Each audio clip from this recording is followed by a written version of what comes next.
Hello my little teddy bears, today I will be discussing why I don't like Nanami from Kamisama Kiss. My last two videos didn't do so well, so please hear me out on this one and watch to the end.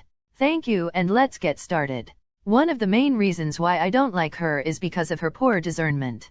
She never listens to anything Tomoe tells her and does what she wants, later to realize she shouldn't have done it, and repeats the same mistake again next episode. I understand she's a child, and yes, of course, we all make mistakes, but to continue on with the same mistake with no growth is aggravating to me. In the 2BD episode, she pleads with Tomoe to go to school because Karema, a famous pop star, will be attending her school. Despite her duties at the shrine, which would be fine if she didn't fight with him on wearing a hood to protect her land god mark. It was when the next day she refuses to wear it, and Karema, who is secretly a crow Tengu, discovers she's the land god and makes an attempt to kill her to take her position.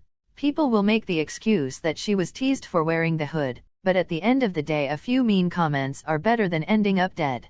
Episode 4, where she leaves Tomoe's side to deliver some book to a teacher and ends up getting kidnapped by Mizuki, a white snake who had put his mark on her, meaning he's chosen her to be his wife. And she says she completely forgot about the whole ordeal. I'm sorry. How the hell did you forget that you're being forced to marry a snake? One would say this wasn't her fault, but she could have woken Tomoe up to go along with her. She doesn't think, and it's an irritating watch. Especially the beach episode. This was the worst of it all and was 100% her fault. Her friend, Ami, invites her to the beach to cheer her up as she's down in the dumps because Tomoe had rejected her advances, but Tomoe tells her she can't go because he can't go in the ocean with her, for the reason being the Dragon King, Ryo Sukuna, has beef with him for stealing his eye 526 years ago. He doesn't make this known to her but makes it clear she can't go. She ignores him and throws a tantrum over the whole thing and ends up going anyway, forcing Tomoe to go along with. Can you guess what happens? Her friend ends up almost drowning and Tomoe saves her. The Dragon King senses him and kidnaps Tomoe. Nanami acknowledges her mistake here, but it doesn't change the fact that she went against Tomoe's wishes. Again, I can hear the excuses coming in, saying she's just a teenager, and she deserves to have fun. Okay, again, what's more important? Having temporary fun or living?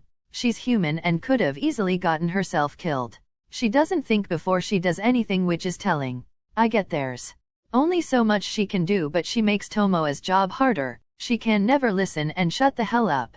What I also don't like is how she goes on about how much she loves Tomoe and wants to become closer to him and that jazz, but when he does anything that can be perceived romantic she gets shy and shuts it down, which I get to an extent, but why cry about how you two aren't close enough when you miss so many chances to be? She's indecisive and it kills me. She also somehow expects Tomoe to love her for whatever reason.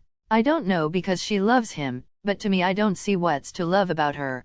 For one, she's a child and of course acts like one, and two, looks like a child.